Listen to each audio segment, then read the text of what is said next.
Ladies and gentlemen, welcome back. This is the Innate podcast. It's our first episode of the year, so a little bit rusty. Going to dust off the cobwebs, and I'm joined here today with Miss Elise Griffin, founder of Soul Breath, Breathwork facilitator, empowerment counsellor. And I first heard about Elise. I had a very, very good friend of mine come to one of your DY Beach sunrise, ice bath and breathwork sessions, and she couldn't stop raving about how life-changing it was and how you as a person had so much energy, such a great aura about you. She was just like, you absolutely have to get her on. So I checked you out, and I'm excited to have you on the show today. I'm so excited to be here. Thank you for having me. And it's so nice to hear like how much people get out of the sessions down at the beach, because I've been doing them for such a long time now, 4 years this year, every single Sunday down at DY Beach. And I think I turn up and I just think, we're doing a bit of meditation, a bit of breath work, some ice baths. But then when I hear the impact that these sessions have had on people's lives, and often the feedback will be that it's changed their lives, it just becomes so rewarding, and it blows my mind when I hear comments like that. So I'm so glad that your friend had such a nice time with the community. Yeah. We got a bunch of awesome people down there at the 100%. beach. So let's spread the word and get some water. I need to get my butt down there actually, You to be sure honest. do. It's been a while between ice baths for me. But so tell me, Elise, how did this sort of, you mentioned the word life-changing, and like, how did you get into this? Because we were talking, you used to work in corporate, you used to work as a fitness instructor. How did you get into the breath work, ice bath type stuff? So it was originally through my yoga studio. So yoga's played a really huge role in my life for quite some time. I grew up with quite a number of mental health challenges. When I was young, I experienced anorexia when I was a teenager, and yoga became something in my life that really brought me back into my body, allowed me to heal, and really allowed me to keep a deep connection with myself. It was a big part of my healing journey. And so I immersed myself in yoga for a really long time. I really enjoyed the community. I still do it to this day. I teach it now. But it was at my yoga studio just down in Manly where they ran a breathwork and ice bath workshop one time. And I saw the posters up on the walls of the studio, and I was like, I don't know what that is, but it looks cool and I want to go to it. And particularly the ice bath element, because as you mentioned, I worked in fitness. I trained a lot. I knew that ice baths were great for recovery. So I was like, I want to do an ice bath. I'll go to this workshop. So I turned up to this workshop and had absolutely no idea what I was in for, and ended up having a life-changing experience myself. So the breath work allowed me to release pent-up emotions and stress and things I'd been repressing for a really long time. And it also allowed me to connect really beautifully with my authentic self, my true self. Some people might refer to it spiritually as like your higher self, that inner wisdom. And it was a place that I'd never been able to land before, even through yoga, through meditation. I did have a meditation practice, but I really found the breath work allowed me to connect more deeply with myself and release and let go of things that I'd been carrying. And then from there, they guided us into the ice baths. And of course, I'd just gone for the recovery aspect, but I hopped into that ice bath, that first ice bath that I did at that workshop, and I found a stillness and a peace that I had never experienced before in my entire life. The connection to the breath in the ice bath, the connection to my body, creating awareness of my thoughts, things like that. It was just a space that felt so powerful, but so peaceful at the same time. And I really loved that. And so I decided, I was like, I need to do more of this. So I just started to practice breath work and ice baths really consistently. And from there, I took myself away on a retreat down in the snowy mountains where we were climbing the mountain in our swimming costumes and diving in icy lakes and doing tons of breath work. And that led me to meeting a really beautiful community of like-minded people that I think I'd been searching for a long time. And from there, all of a sudden I was at a instructor training down in the snowy mountains again, And from there, it's just kind of snowballed and it's become what I now do for a living. And I have so many moments where I just pinch myself and think, is this what I get to do? Like, am I cheating? Yeah. Because this doesn't feel like work to me.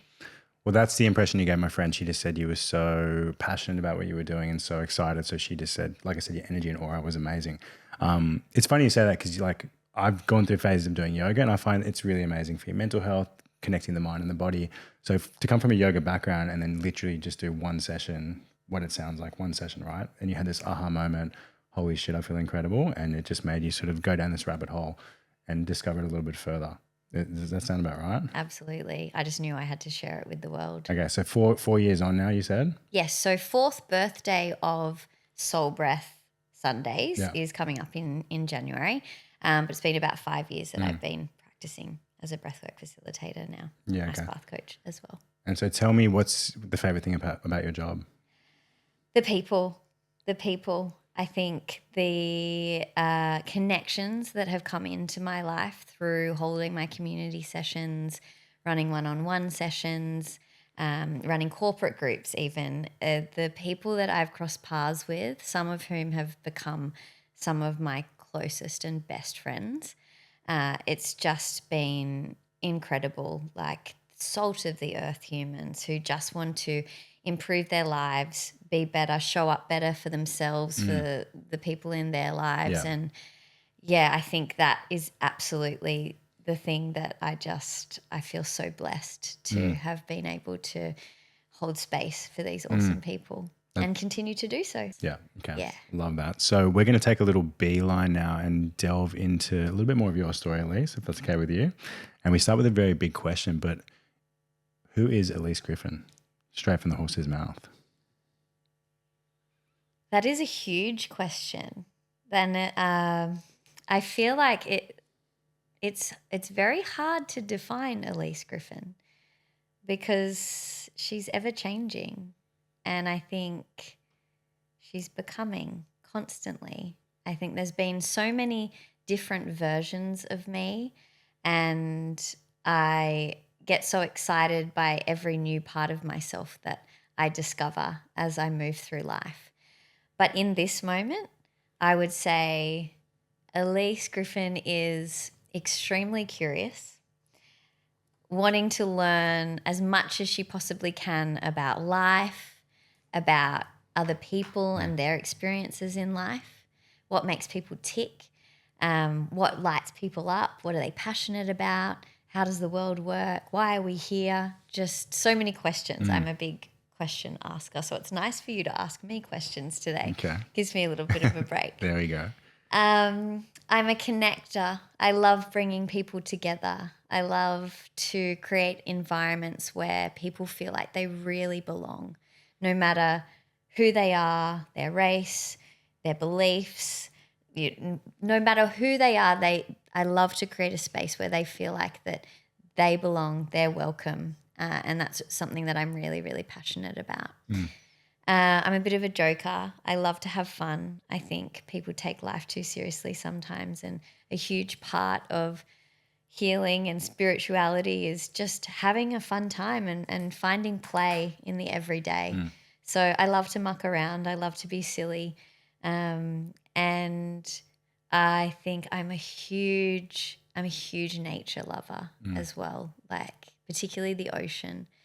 The ocean has been a huge teacher for me. It's been really healing for me, but it always shows me how to surrender, how to be humble, and how to just kind of allow life to unfold and allow life to happen.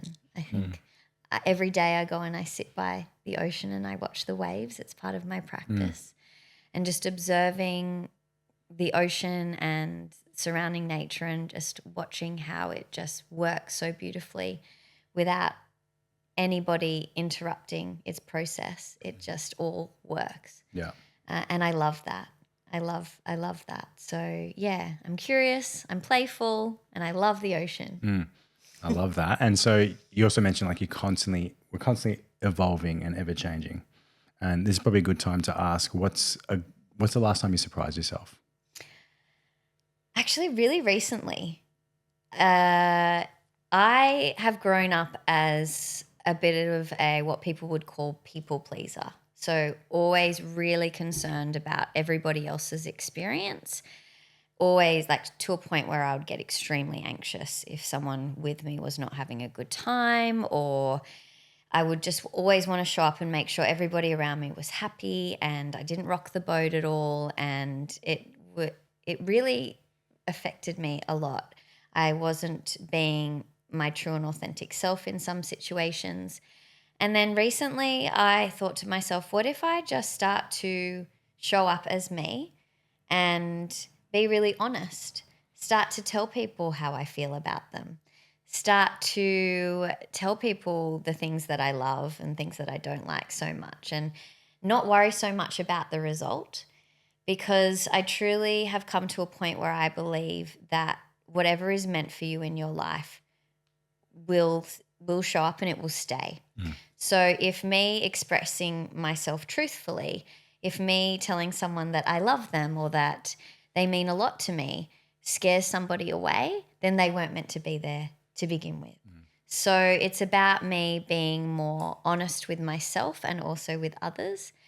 And doing that, I've just noticed myself doing that more, has been so surprising, because I've lived my whole life on other people's terms. And now I'm finally starting to show up as myself, as my authentic self. And it's been really great. And people are like, who is this, Elise? We really like it. That's really funny. I feel like I was a massive people pleaser as well growing up. And that started causing massive problems for me in my early 20s. I think even with friends, like I would just never voice my opinions, and I was building a lot of built up resentment. So I had to sort of change that. And so was there a certain turning point for you when you were like, enough is enough, or how did you make that change? I think it was when I realized that, that good old saying, the definition of insanity is doing the same thing over and over again, but expecting a different result. I was just continuing to show up as a people pleaser, expecting my life to look differently, expecting my relationships to be different, but I was just continuing to show up in the same way.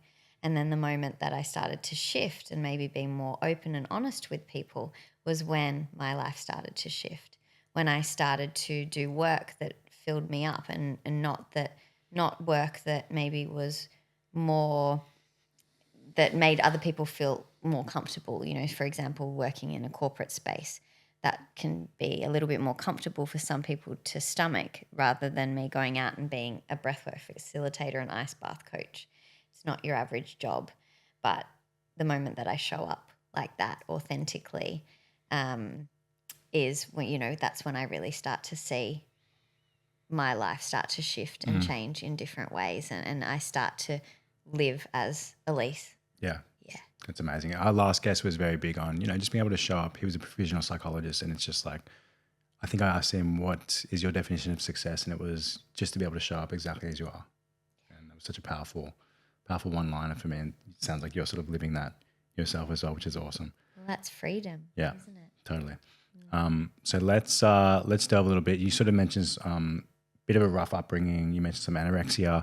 I want you to talk about the hardest thing you've been through, and I want to hear about how you've overcome that in your life. It would definitely be experiencing anorexia.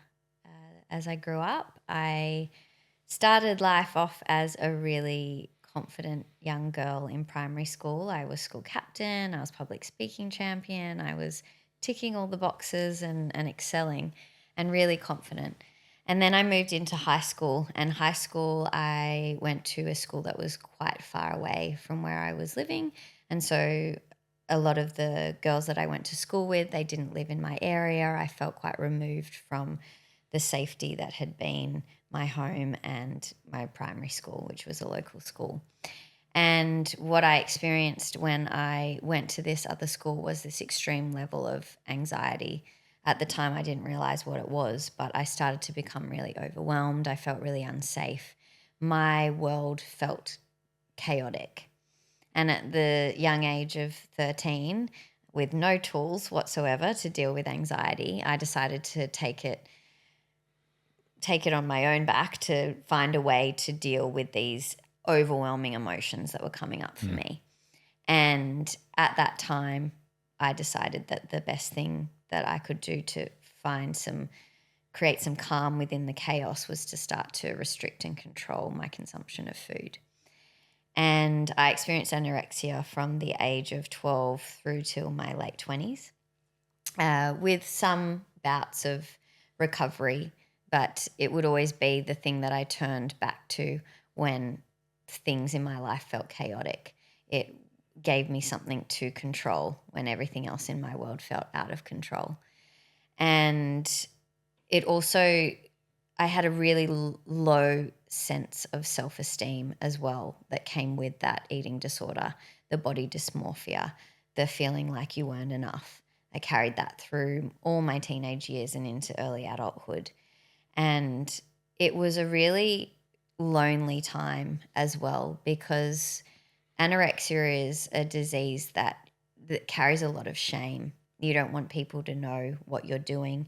You also don't want people to take this thing away from you, because it's the one thing in your life that's keeping you with that sense of control amongst the chaos. And so you tend to remove yourself from social situations where you might have to eat, or where someone might question why you're not eating. And it becomes a very, very, very lonely and isolating experience.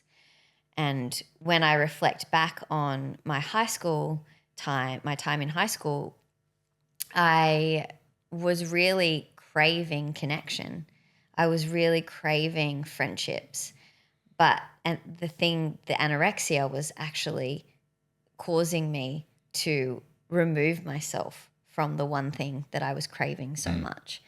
I particularly remember one day in high school at recess, going in and sitting in a cubicle in the toilets and waiting until the end of recess, throwing my lunch in the sanitary bin and just waiting there until recess was over, so then I could just go back into class, so that I didn't have to talk to any of the girls, so that no one questioned why I wasn't eating. I had an extreme level of social anxiety. And so reflecting, I was sitting alone in a toilet cubicle, and that was most lunchtimes, when I could have been out building connection, making friends. So the one thing that I craved so much, this anorexia was really taking that away from me. And so I experienced it all through high school. I think I was really lucky. Often what comes with anorexia is extreme levels of exercise. And so sport was a really big thing for me in high school. But what I realized at the end of high school, when I started to compete in elite levels of running and touch football and things like that, was that I actually had to fuel my body to be able to perform at the levels that I wanted to. And so I did start to eat a little bit more food, and sport and exercise became, my new constant. So at the end of high school, I started to recover a little. And then when I first left high school, I felt I had a relapse, and that was when I became the most unwell that I had been throughout my whole anorexia journey. And I ended up in a relationship with my very first love. And I don't think anyone ever warns you about heartbreak when you're young, and just how much it can impact you when you lose that first love.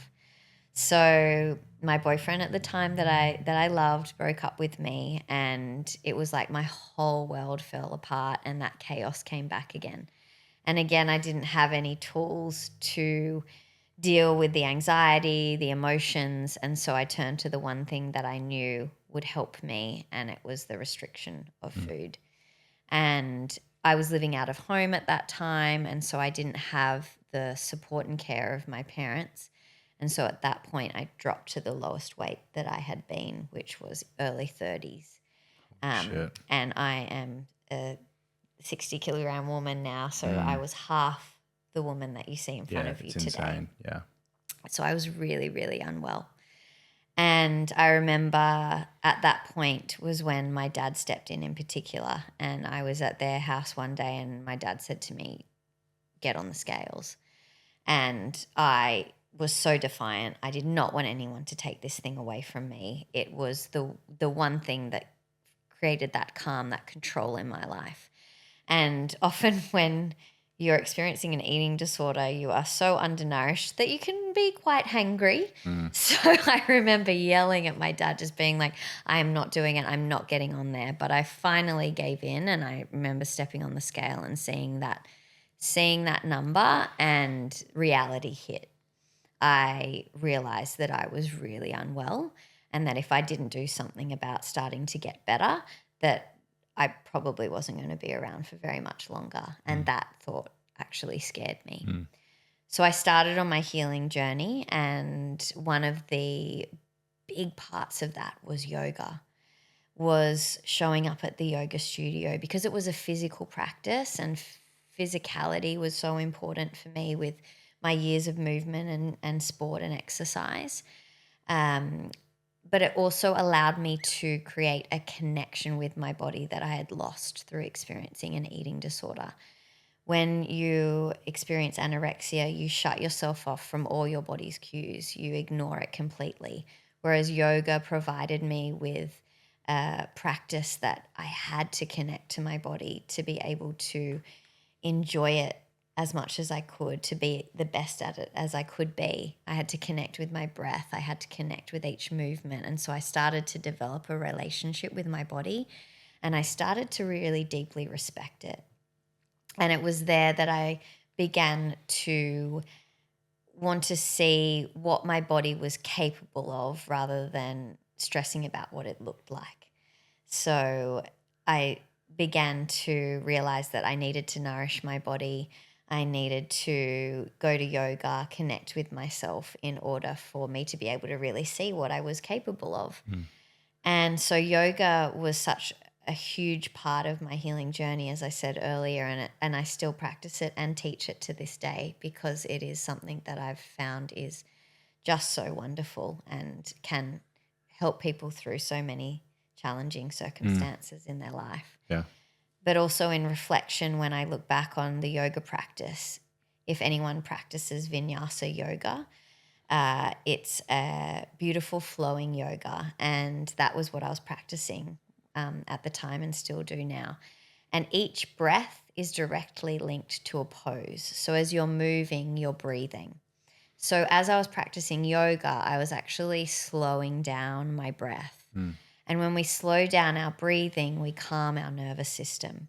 So this young teenage girl, early adult, early 20s, extremely stressed, extremely anxious, only tool that she had was to restrict her food. And then she finds yoga and slowing down her breathing, and automatically she starts to feel like, hey, I feel like I have control over my life. I feel like I have control over my emotions.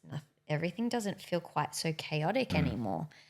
What is this? And so I was doing breath work while I was doing yoga. So I can see that it has actually been a part of my life for a lot longer than the 5 years that I've been teaching it. Yeah. It's been a huge part of the journey. Well, thank you for sharing that. And, I'm sorry you went through that. It sounds like a really tough time. And that spanned, almost potentially 2 decades. But you got through it, and it sort of made you who you are today, and here you are helping people. So I don't regret it at all. yeah. So many people are like, oh, would you go through that again? Yes, absolutely. Every single part of it, because I wouldn't be the person I am now. I wouldn't have the empathy that I can hold for others. Yeah. I wouldn't have an understanding of struggles. And I wouldn't be so grateful for the fit, strong body that I have now. Yeah. I love to see what my body can do now. I love to be the strongest I can be. I love food. I love trying new foods. And, I was missing out on so much of life, so many of life's pleasures before. And now I value them so much more, maybe even more than someone who didn't experience anorexia. Yeah, So totally I wouldn't understand. change a thing. Well, the best healers are the people who've been, to hell and back. And that's beautiful that you wouldn't change a thing. And it's a common theme amongst guests on the podcast as well. Like, everyone's been through traumatic experiences. We've had women with eating disorders on here as well, and they all sort of said the same thing. Like, it's all lesson learned, and it gives you the ability to sort of help people through tough times who are around you. So let's take a little bit of a segue. Tell me, what's your definition of success in life? My definition of success, peace. And I think peace is synonymous with things like joy and love and freedom. They all kind of go hand in hand. Success to me isn't really, things. It's not an accumulation of money, or it's not an accumulation of things in my life. It's more how I feel and the beautiful connections that I have with other humans. It's being able to be outside in nature, enjoying a sunrise, connecting with my community, and not feeling like I always need more and more and more and more to be successful, to find peace in what I already have, because I live such a beautiful, blessed life. I pinch myself every single day that I get to wake up to the life that I live, and it's a really simple one. If I get to watch the sunrise, if I get to go to the dog park with my dog and I get to have a beautiful conversation with a wonderful human, then I'm feeling pretty successful. Yeah, I absolutely love that. And that's, again, another common theme within the podcast. And I talk about the book a lot on this podcast, The Power of Now. And Eckhart Tolle talks a lot about mastering the inner world, right? So the outer world, what we do, careers, money, finance, all that sort of stuff is just the exterior. And if you can sort of, like you said, be able to enjoy the ride, the ups and the downs, and be grateful for both, then I think you're becoming a master of your own life. You know what I mean? Absolutely. And I often think once it's that acceptance piece as well, of once you accept that life is ups and downs, it's not all smooth sailing, is when you can start to flow with it a little bit more. And I have found in reflection of my life that the hardest times have brought the greatest lessons. And that's probably a theme with other people that have come on this podcast as well. Yeah. The harder the challenge, the better the lesson. So I'm now sitting here in life like, come at me. Yeah. And also the sweeter times in life feel so much more sweeter after a challenge. Yeah. So just ride the waves. Yeah. That's why the ocean is so important to me, because it teaches that as well. You observe the ocean, the waves, the tides. Like, it's not all smooth sailing. One day the ocean will be wild and waves will be crashing. It will be chaos. And then another day it will be beautiful and peaceful and calm and still. And that's all just the way that the ocean is. Yeah. And I love to use that analogy because it's such an important part of And my I life. love the saying, smooth smooth seas don't make skillful sailors. I don't know if you've heard that one, but that's one of Love my favorites as that. well. And another, potentially my favorite quote is by Joseph Campbell. I don't know if you've heard of him, but it's the cave you fear to enter holds the treasure that you seek. I love that quote so much. Yeah, That's absolutely. like one of my favorites as well. Really, So, we fear the unknown. We fear the tough times. We try to always just seek happiness, one side of the coin, without facing the duality that life has to hold for us. So, it's all beautiful. yeah. Okay, Elise. Now I'd like you to tell us what is your biggest source of inspiration in life. My biggest source of inspiration in life. Oh, can I answer two things? Of course. Okay, I think first up is other humans, the connections that I make, particularly most recently through my community work that I do. Just hearing people's stories and the challenges that they've faced and how they've overcome them, and just understanding their resilience, and how powerful we are as humans without maybe even realizing it. I love to hear people's stories. And so I get truly inspired by the connections that I make through my journey of life. And I just seem to be calling in the most epic people, which is even more inspiring for me. And then I think I've touched on it a few times, but nature is a big inspiration for me, just watching how nature works and being more present with it. It allows me to kind of guide my clients and community members back to a place within themselves that is more aligned with nature and the natural flow of life. And so through simply observing nature, particularly the ocean, I can kind of weave that into my work. Yeah. And I feel like once people can reconnect with nature, they're reconnecting with themselves. We are nature. We're a part of it. Yeah. We're not very good at being a part of it, but we are. We need to try a little bit better, hey? Well, it's funny because both of those resonate with me so much. Just hearing people's stories, and I'm so lucky I get to sit down with people on this podcast and get to delve deep into people's stories. But that's something that really lights me up and brings me a lot of joy. And the nature side of things as well. There's just like, yeah, totally something about it and some of the experiences I've had. So there's a place called Yosemite National Park. I don't know if you've heard about it. Been dying to go there. So I've been twice, and it's like my favorite place on the planet. Like if I had to visit one place for the rest of my life, it would be this place. Just 'cause there's something so special about the vast wilderness and the landscape, and it was just incredible. When I was leaving, I was with my now ex-partner, but when I was leaving, I had like tears coming down my face, and she's like, "Are you okay?" And I was like, "I don't know." Like I felt like so emotional having to leave this place for the second time, and I've never really had that anywhere else. And I've been to some amazing places. I'm so lucky enough. I've traveled around Europe, been to beautiful beaches and this and that. But like this place was just something so different for me.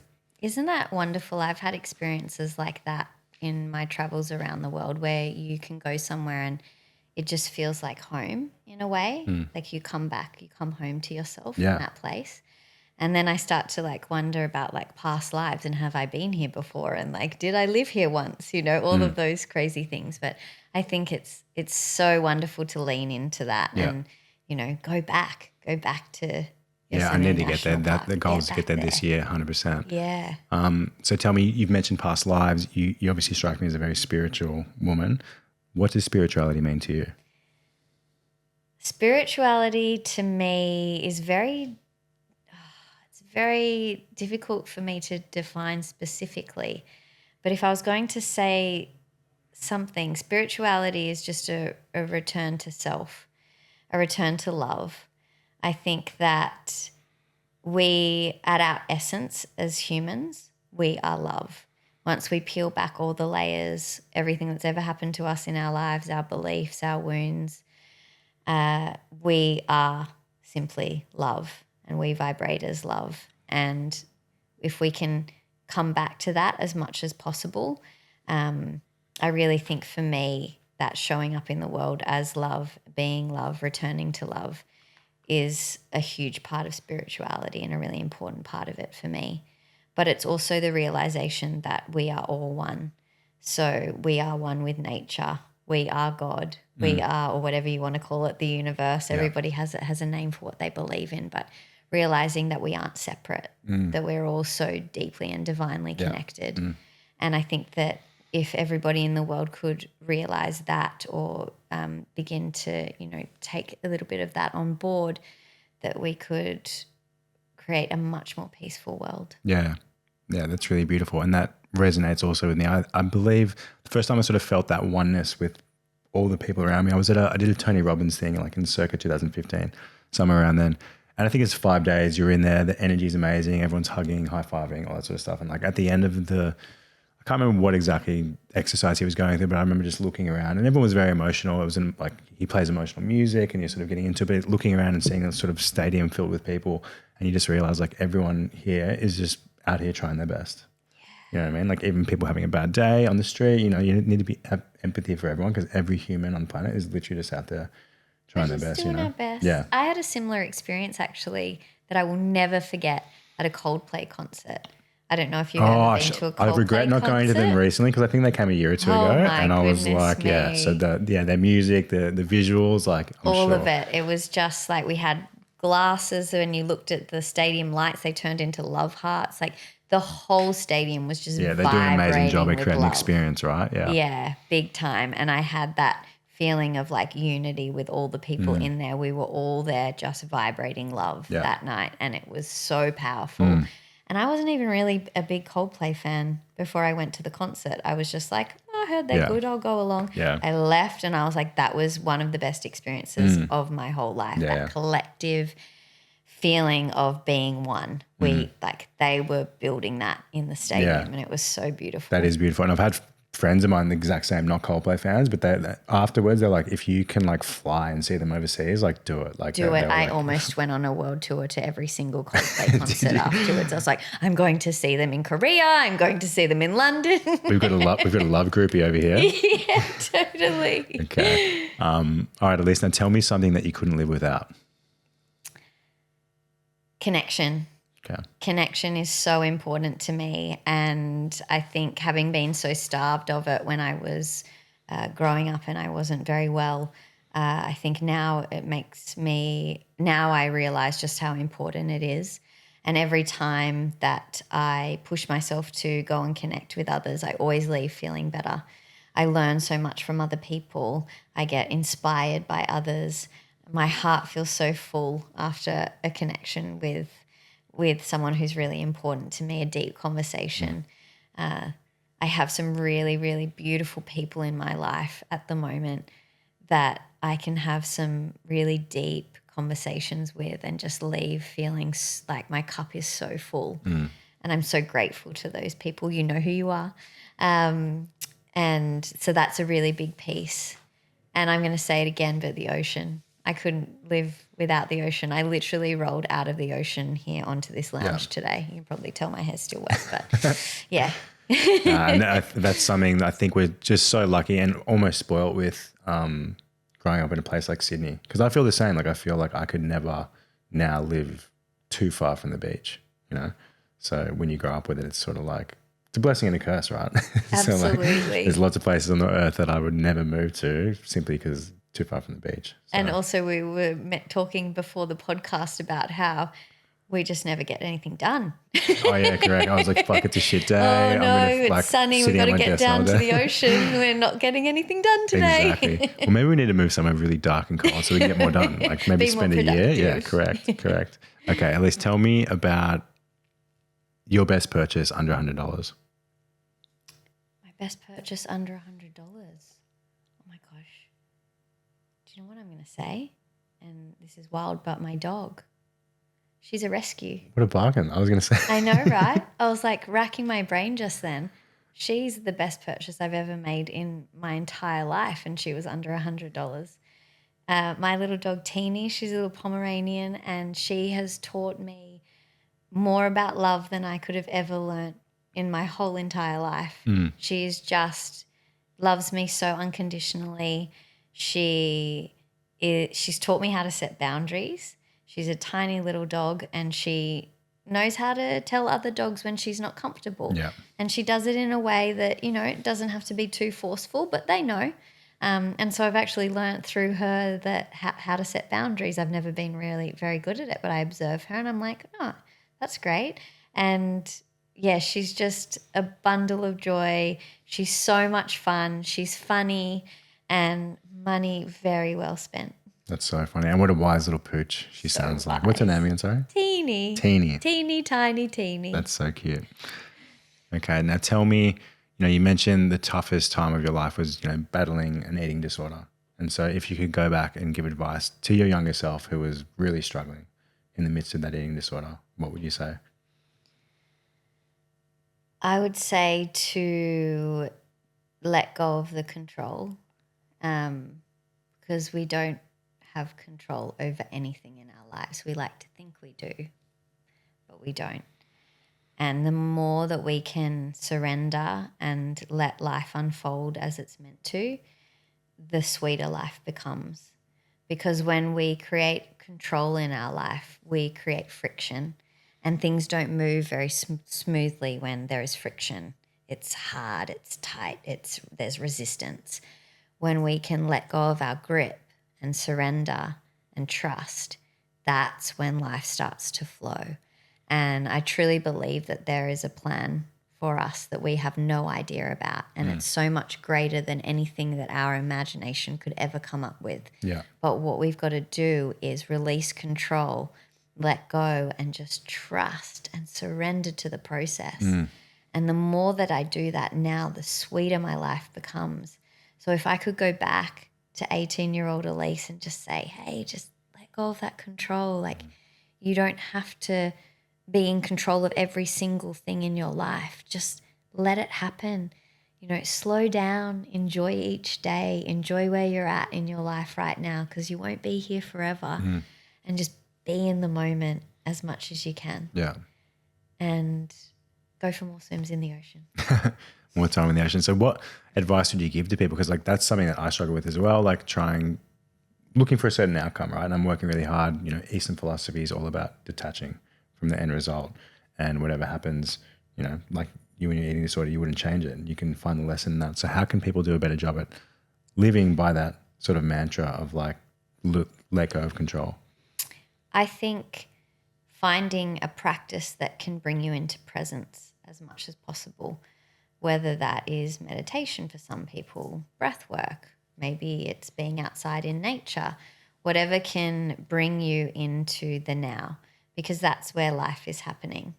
When we're worrying about the past, we can't change that, so that's wasted energy, and we can't predict the future at all, so we're worrying about something that may not even happen, and we're missing out on life that's happening in this moment. So I think the more that we can become present, the more that we can arrive in the now, we can start to surrender a little bit more, because more often than not, when we become present and we arrive in the now, everything's fine. Everything's fine, And so that's, I think, been something that's been really helpful for me, is creating a level of self-awareness about where I am in the moment. Am I here, or am I worrying about yesterday or tomorrow? Yeah. No, come back here. Everything's fine. And then I can trust. Yeah.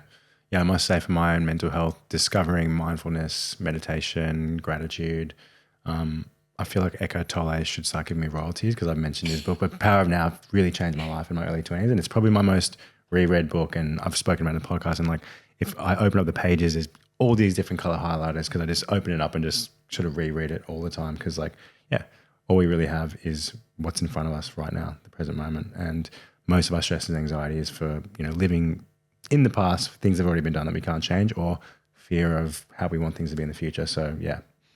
Have you ever seen Eckhart Tolle speak? I find him so boring. Yeah, like painfully boring. I think I tried to listen to the Power of Now audio and was like, I could almost unbearably. Yeah. But he's just the most like monotone, Absolutely. like calm guy. But I heard he's actually quite funny. I went to see him in person when he came to Australia years ago at the ICC, when that just opened. And I had the same thought. I was like, oh, how am I going to sit through this?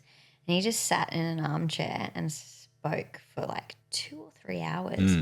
And it was captivating. Was it? It was absolutely captivating. He was funny. Okay. And I got so much out of it, and I would go 10 times over. Okay. So if you're a fan of his, but you struggle listening to him on podcasts and things like that, go and see him in person. So push yourself and do it. Okay, I think, okay. You're bringing me with you next time then, I think. Yeah, absolutely. Okay. Sounds good. So tell me about your favorite avenues for growth. Do you listen to podcasts? Do you like books? You mentioned like a huge book list of must reads. Like, so what do you like to do for your own personal development and growth? Reading is a big one. I hope to one day have an at-home library. I've got a bookshelf at the moment, but that will grow. We're going to upgrade it. Yes, absolutely. I'm going to have a room in my house that was just books. So reading has always been a big part of my life. So I find that. But conversations with others. I love to have as much of an open mind as I can. Yeah. I think that it was one of my really dear, beautiful friends that actually said to me recently that you do know that two truths can exist at the same time. So being more open to other people's opinions and perspectives. And I think when we don't have a closed mind, when we can be more open, we can learn so much from others. Yeah. Because two truths can exist at the same time. And I think that's so beautiful. And I continue to draw back to that piece of wisdom that was shared with me. So conversations with others is a really big one for me. I learn so much from other people. Yeah, that's amazing. And so I guess if you had to list whatever books come to mind when I say life-changing books, what would they be? I think, my goodness, I've read so many books. This is such a huge question. You probably don't have to cut this out. We'll see. I would say, what is my favorite? Oh, let's go with Eckhart Tolle, The Power of Now, A New Earth as well. Yeah, I haven't read that yet. Oh, yeah. Actually, let's say A New Earth Okay. over Power of Now. Okay. I love that book so much. I had been guided towards Power of Now, and that's how I kind of got into his work. I think that's everyone's entry point to Eckhart Tolle. Yeah. And then I read A New Earth, and that is probably the book that kind of sums up how I try and live my life Okay. now. So get it on. Well, your that list. makes sense. The book that I've most reread, I should probably read more work by him. I think I read some reviews ages ago, and this is silly that I just read some reviews and it was like, this is shit. And I was like, I'll just stick with the one I knew was good, but I should definitely delve into this, given that I've loved his first one so much. So Absolutely, add it to your list. okay, done. Yeah. Okay, so tell me, what do you think is the best piece of advice you've ever been given, and who was it from? The best piece of advice I think I've been given is to seek alignment rather than approval. And that was given to me by one of my mentors at a time where I was trying to shift and change and mold myself to fit into a way of living that seemed more acceptable and palatable for others. And the moment that I received that piece of advice and started to lean into things that felt good, so going more along, leaning more towards how things feel in my life rather than how they look.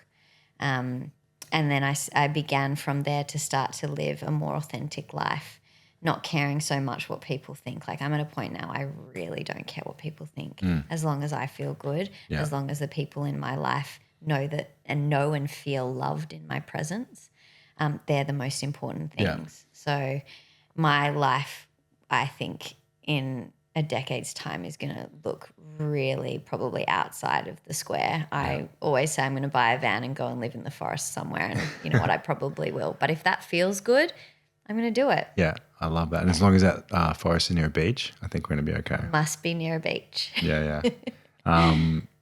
So tell me, so books, podcasts, anything else you can recommend? You said talking with others, big book girl. Anything else you can recommend to the people? I think connection with self. Yeah. As I mentioned with breathwork, you can connect with that inner wisdom. We hold everything within.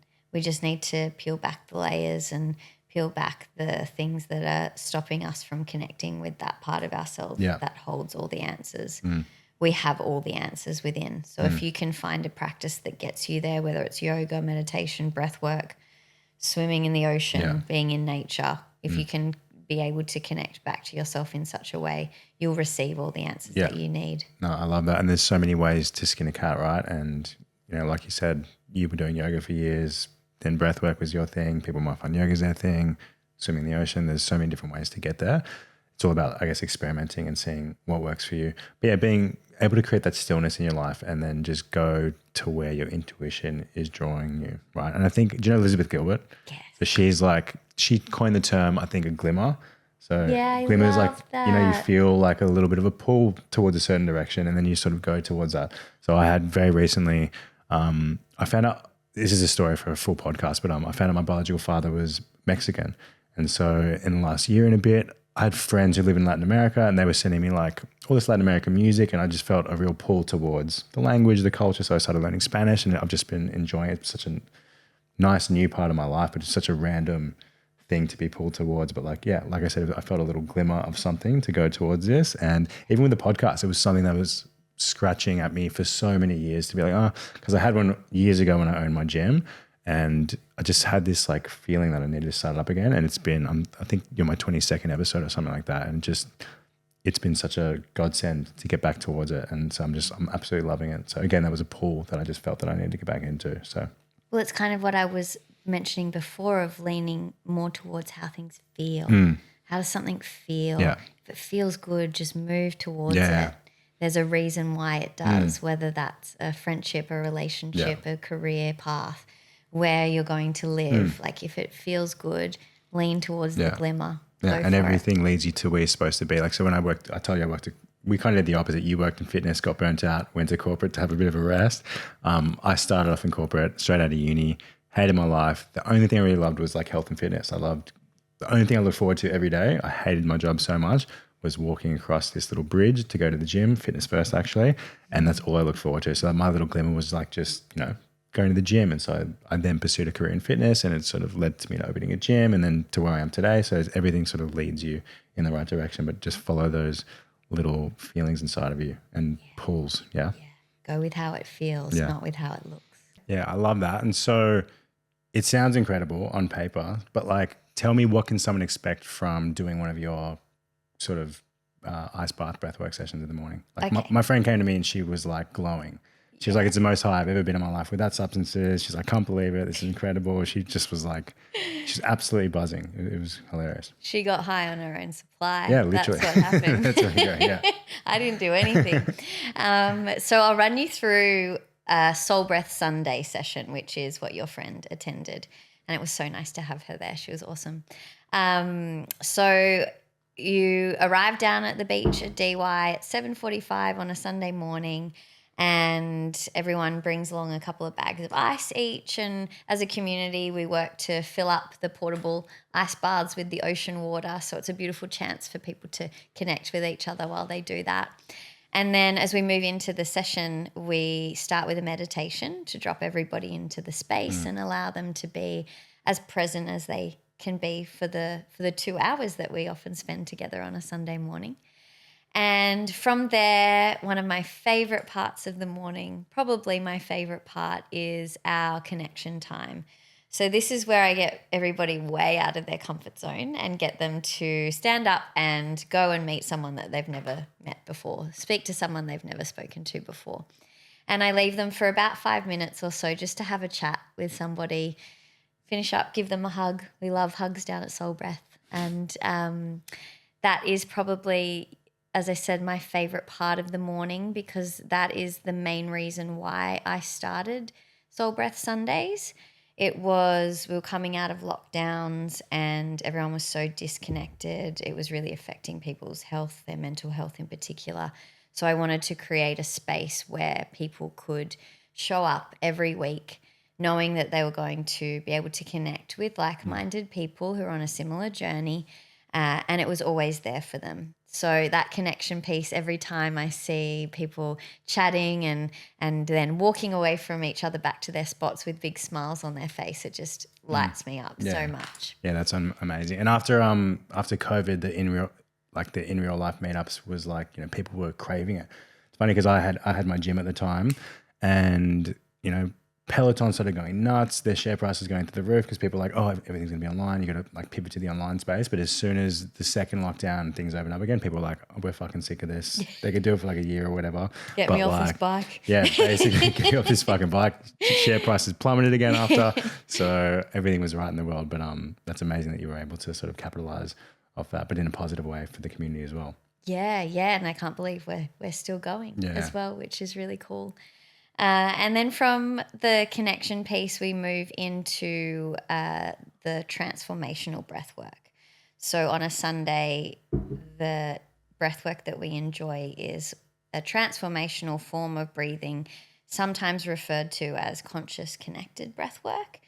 And it's a way of allowing your body to release and let go of any repressed emotion that you might have been carrying around, because we've all got repressed emotion. We're all pushing down things and not expressing them. Maybe it's not appropriate to express emotions in certain situations. Maybe we've never been taught how. Maybe it scares us to express emotion. So this form of breath work will allow that emotion to kind of come up and out of the body in different ways.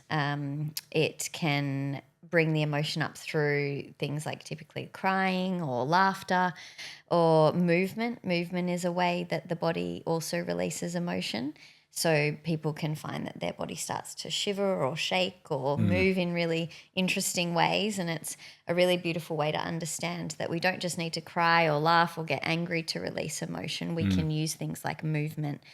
And it's why, things like dancing and exercise make us feel so good because they're movement and ways that we release emotion. Yeah, I've seen, I think it's Peter, do you know Peter Levine? He's like a trauma expert. And I think his whole thing is like, if you watch an antelope get chased by a tiger, traumatizing experience, but why do wild animals not carry any trauma? Because after it gets chased and gets away, you physically see this animal like fully shakes. They say it's shaking off the trauma and then it just goes about its life, right? As opposed to constantly thinking that there's a tiger in every corner, it shakes it off and then continues going on. I love that example because I use it every week at the beach but not with the antelope. Okay. With my dog, Teeny. She's a Pomeranian and she thinks she's the queen of the dog park. But when the big dogs actually run up to her, she realizes she's not and she gets really, really scared and starts freaking out. But then the dogs run away and she just shakes it off and then she's the queen again. Yeah. And it's just like, it's that quickly and shows how powerful movement is to release emotion from the body, which is so cool. Yeah. So this breath work will often allow that to happen for people.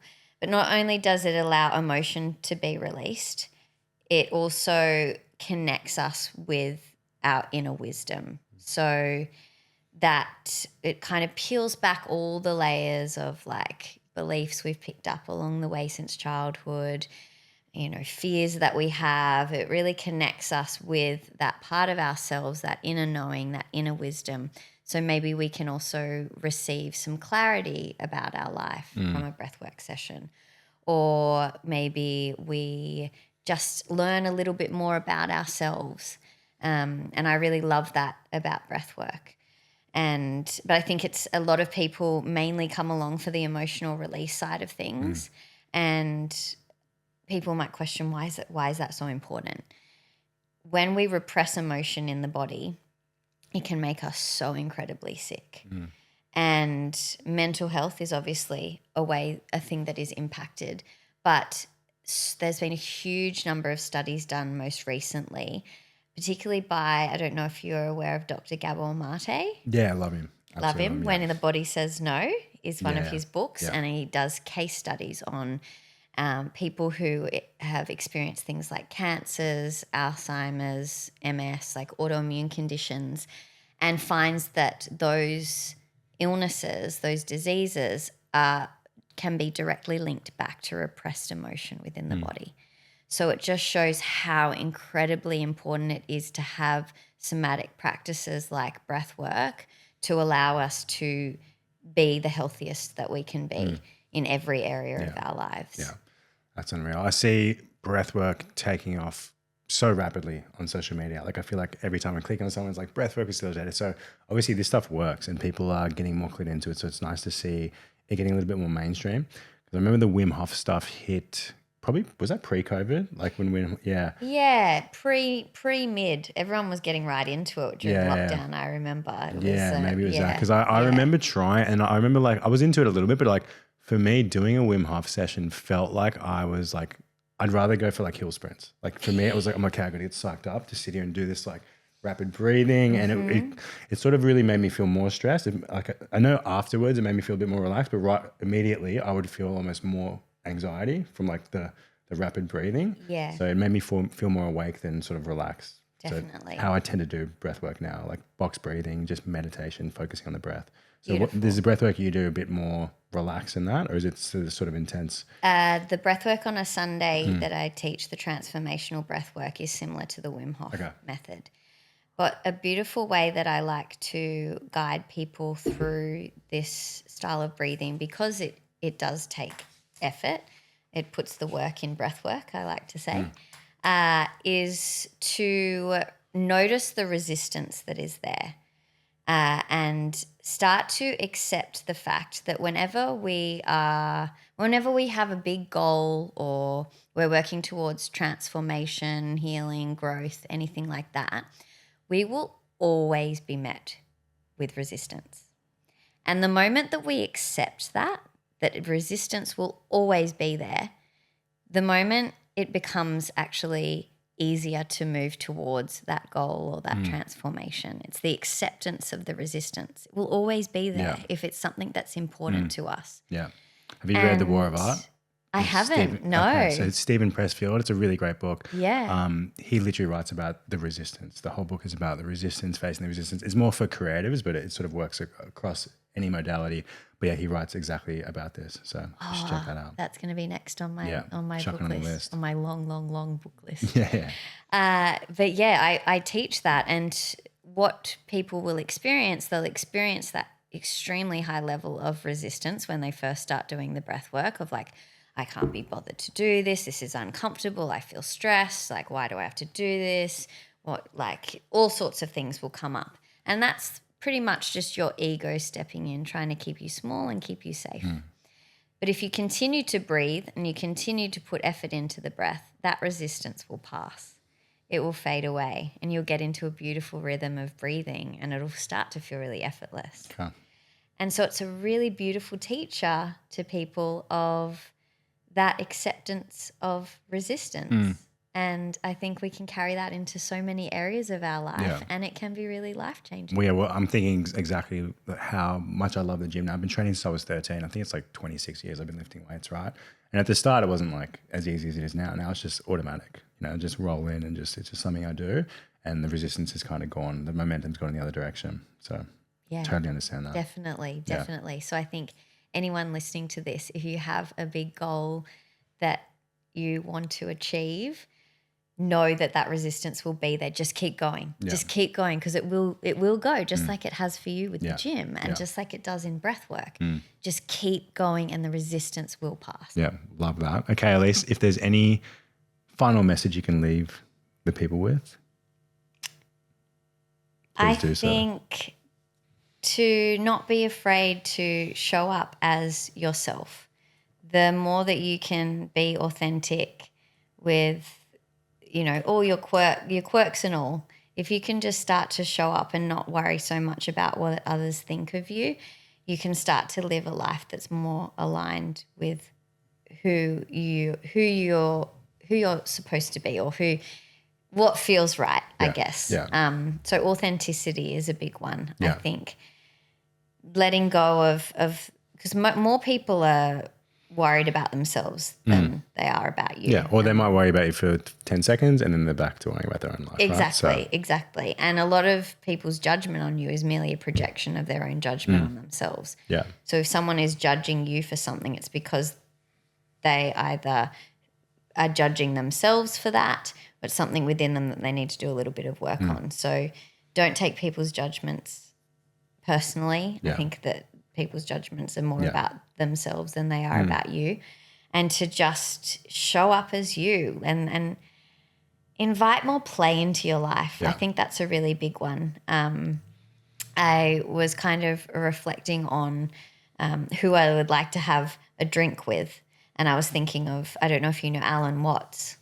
Oh, yes, I do know. Yes. I actually missed that question. So let's go I really hoped you would ask me that question and you didn't. I was like, damn it, that was my favorite answer. Let's end on that, okay? So if you could have a drink with anyone, dead or alive, who would it be and what are you drinking? Okay, so I know the answer, obviously, but let's I would have a drink with Alan Watts. Alan Watts is someone who I listen to daily, and I just think we'd have such a beautiful conversation around the ego and love and have a real laugh about how seriously humans take life.